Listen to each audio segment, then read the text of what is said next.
मैं सुनील कुमार और RPD news channel के द्वारा तो आज हम खास मुलाकात करने पहुंचे हैं 29 जीबी के अंदर मोहिनी देवी सरपंच जो नवनिर्वाचित हुए। तो पहले तो मैं सरपंच साहब को, उनके जनप्रतिनिधि तो उनको तो मैं बहुत बहुत बधाई देता हूं नवनिर्वाचित होने के ऊपर। ग्राम पंचायत का और वोटरों का हम धन्यवाद शुक्रगुजार करते हैं। तो सरपंच साहब, मैं आपको शिक्षा के अंदर सर आपके क्या कड़े कदम रहेंगे? तो अहम है जो बालिका शिक्षा है सर, उनके अंदर क्या है कि जो सरकार है तो वो भी ध्यान नहीं देती, या अपने ग्राम पंचायत के जो लोग हैं उनको बालिका को बिल्कुल पीछे रखते हैं। तो आपके क्या मुद्दे रहेंगे सर शिक्षा के अंदर? शिक्षा के अंदर हमारी ग्राम पंचायत आगे है। हमारे जो सरकारी स्कूल है तो 12वीं तक है, उसके अंदर 425 बच्चे हैं। तो और बच्चे जो है मेरिट में आते हैं 10वीं और 12वीं क्लास के, और बच्चे का जो परिणाम है कभी वो जो रहा है वो सही रहा है, कभी भी फेल का या कोई बैकवर्ड नहीं रहा है। ठीक है। और प्राइवेट स्कूल भी हमारी ग्राम पंचायत के अंदर 6 प्राइवेट स्कूल हैं, 2 सरकारी स्कूल हैं, पूरी ग्राम पंचायत 3 सरकारी स्कूल हैं। तो शिक्षा के लिए हमारी पंचायत आगे है। हमारे जो शिक्षा का स्टाफ है, प्रिंसिपल, टीचर वो एक्टिव है, बच्चों का समय समय पर ध्यान रखते हैं, सिलेबस वगैरह पूरे जो भी शिक्षा से जुड़ी हुई बात है उनके लिए हमारा पूरा स्टाफ और हमारी ग्राम पंचायत एक्टिव है। सरपंच साहब ने बोला है कि हमारा जो शिक्षा का स्तर है काफ़ी अच्छा है। तो ये क्या कि जो शहरीकरण से ये क्षेत्र जुड़ा हुआ है तो शिक्षा का स्तर बिल्कुल अच्छा है। तो यहाँ पे पूरा जो अपना हमारा शिक्षा का जो स्टाफ है वो भी एक्सीलेंट है, तो हमारी शिक्षा का स्तर बढ़िया है। तो सरपंच साहब, दूसरा है जो आजकल क्या है कि नशा है जो सर एक महामारी की तरह ही फैल रहा है सर। नशा काफ़ी छोटे छोटे बच्चों को अपनी चपेट में ले रहा है। तो आपके क्या कड़े कदम रहेंगे सर इसके ऊपर? हमारी ग्राम पंचायत का जो ठेका है वो नई धान मंडी के पास है। तो नई धान मंडी का मेन ठेका उसने पिछले 15-20 सालों से गांव के अंदर जगह जगह छोटी छोटी ब्रांचें लगा रखी है, और ब्रांचों के पास जो भट्ठा जहाँ उनको 20-50 घर दिखे इन्होंने वहाँ ब्रांच खोल दी। हमारा इस वर्ष ये कड़ा कदम रहेगा कि जो ठेका है वहीं शराब मिलेगी, गांव के अंदर कोई ब्रांच नहीं खुलने देंगे। इसके लिए हमारी सरपंच और गांव की जो एक्टिव महिलाएं हैं, चाहे वार्ड पंच है चाहे उप सरपंच है, उसके अलावा जो भी महिलाएं हैं वो यदि कोई गांव के अंदर ब्रांच खुली, ठेका खुला तो उसका हम विरोध करेंगे और किसी हद पर ठेका नहीं खुलने देंगे। गांव के अंदर नशे की गोलियां भी बिक रही है, क्योंकि गांव भट्ठों से जुड़ा हुआ है, मजदूर लोग ज़्यादा हैं, वो काम के लालच में और ये नशे की गोलियां जो 1 रुपये की गोली होती है उसका 20-20 रुपये खरीद रहे हैं, 100 रुपये की 100 रुपये की गोली जा रही है। इससे हमारा गांव पिछड़ा हुआ नशे को लेकर हमने इस मामले को लेकर स्थानीय प्रशासन, SHO, SDM को अवगत करवाया, जिला कलेक्टर को भी अवगत कराया। इस बार लॉकडाउन खुलने के बाद हमारी ग्राम पंचायत के अंदर हमारी सरपंच मोहिनी देवी मेघवाल, वार्ड पंच व जो भी जुड़ी हुई है एक्टिव महिलाएं, उनको लेकर हम गांव के अंदर नशे के खिलाफ एक बहुत ही मुहिम चलाएंगे और आर पार की लड़ाई भी लड़ेंगे, अभियान भी चलाओगे।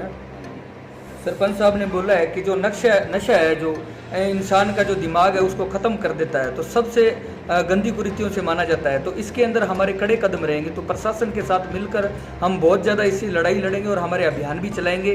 तो नशे के जो गोलियां के सौदागर है या शराब के सौदागर है उनको बिल्कुल कानूनी कार्रवाई की जाएगी।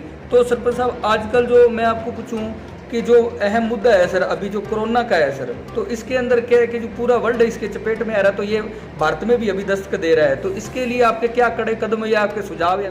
जी, कोरोना को लेकर हमारी ग्राम पंचायत स्तर पे पूरा जो हमारे वार्ड पंच हैं, हमारे सरपंच हैं, हमारे ग्राम सचिव हैं, वे हमारे जो प्रिंसिपल हैं, PO साहब हैं, वो पूरे एक्टिव हैं। हमारी ग्राम पंचायत प्रत्येक घर के आगे जाकर सैनिटाइजर का छिड़काव किया गया है।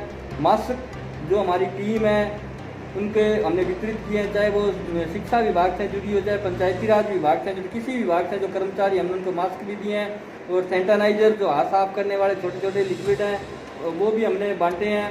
और ग्राम पंचायत पिछड़ी हुई कारण हमने ग्राम पंचायत में जन रसोई भी शुरू कर रखी है। कोरोना को देखते हुए घर घर जिन परिवारों को खाना राशन नहीं मिल रहा है, डिपू होल्डर से खाद्यान्न सुरक्षा में नहीं, उन परिवारों को हम घर पे जाकर रोटियां और सब्जी जो है वो दे के आ रहे हैं। उनको जन रसोई के तहत हम भूखा नहीं मरने देने का हमने संकल्प ले रखा है। वो आज हम 15 दिन से लगातार जारी है, और जब तक कोरोना का ये लॉकडाउन रहेगा हमारी ग्राम पंचायत, पूरी ग्राम पंचायत में किसी को भूखा नहीं रहने देगी।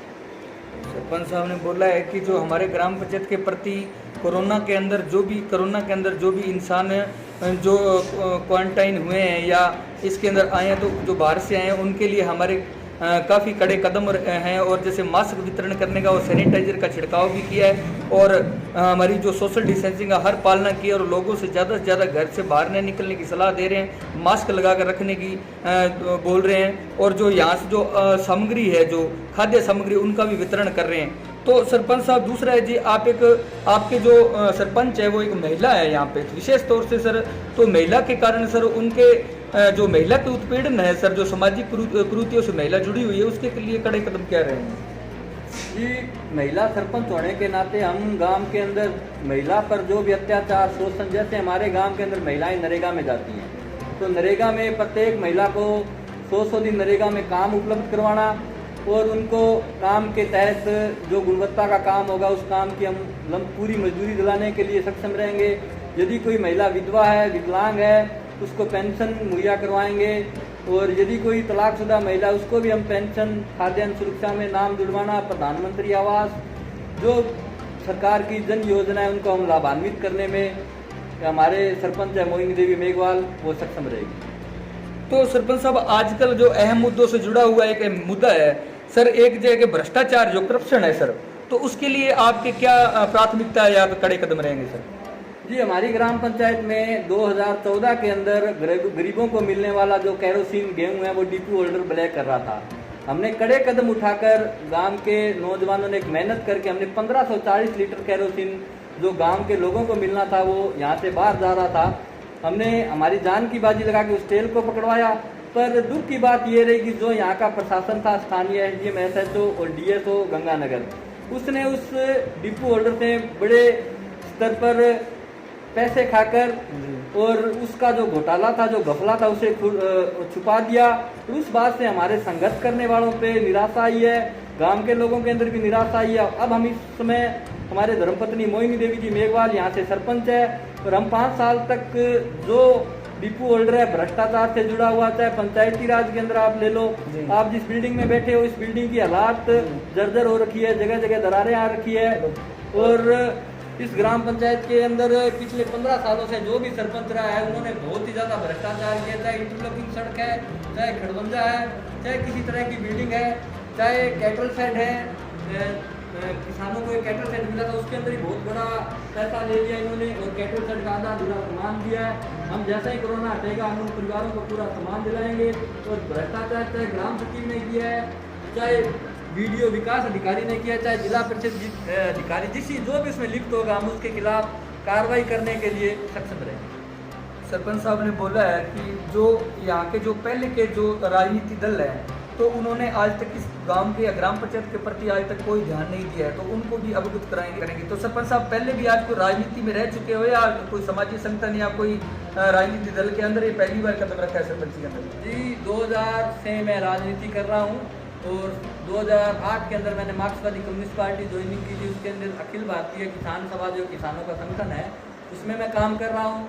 और हमने किसानों को समय पर उनके फसलों का भाव दिलाना, यूरिया खाद और आईजीएनपी में पानी की एक बड़ी समस्या रहती है, गंगनहर में समस्या रहती है, हमने वो पानी पूरा दिलवाया। उसके लिए हमने कई बार प्रशासन से टकराव किया और सरकार के साथ हमने 2-2 हाथ भी किए और किसानों को पूरा पानी दिलाया। और उसके लिए सरकार ने हमें दबाव में, हमारे को दबाने के लिए झूठे मुकदमे भी कराए राजकारण में बाधा तहत। तो ये मेरा राजनीतिक कैरियर है। तो सरपंच साहब, आप अपने जीत, आपने तो, जनता ने तो आपको मुक्त पहना दिया है सर सरपंची का, तो आप जीत का श्रेय किसको देना चाहते हो? जी, जीत का श्रेय तो जो जनता है वही लेगी। हमने ईमानदारी से काम किया था, चाहे वो ग्राम पंचायत से जुड़ा था, चाहे वो विजयनगर शहर से जुड़ा था, चाहे वो गंगानगर जिले से जुड़ा था, चाहे वो डिपार्टमेंट, चाहे वो हमारी राज्य सरकार जयपुर से था, चाहे हमारे वो दिल्ली से था। हम समय समय पर जनता की आवाज़ बने, जनता की जो समस्या थी, जनता की जो भावना थी, से समझा, उस मांग को लेकर संबंधित विभाग से जुड़े, विभाग के अधिकारियों से मिले, और अधिकारियों पर दबाव बनाया, जायज़ काम करवाया। इसलिए जनता को हमने जो ये मुकुट पहनाया है, इस रिकॉर्ड तौर मतों से हमें जिताया है, और इसको हम हमेशा ही कायम रखेंगे। जनता ने जो हमारे पर विश्वास किया, इस पर हम कभी भी विश्वासघात नहीं। सरपंच साहब ने जनता का आभार जताया है कि हमारे को नवनिर्वाचित करने के ऊपर सबका हाथ, श्रेय उनको ही जाता है। तो मेरी जीत का, हमारी जीत का श्रेय उनको, जनता को देना चाहते हैं। तो 10 मिनट आरपीडी न्यूज़ चैनल में 10 मिनट देने के लिए सरपंच साहब आपको बहुत बहुत धन्यवाद। बहुत बहुत धन्यवाद, आप हमारी ग्राम पंचायत में आए, आपका तहे दिल से शुक्रिया।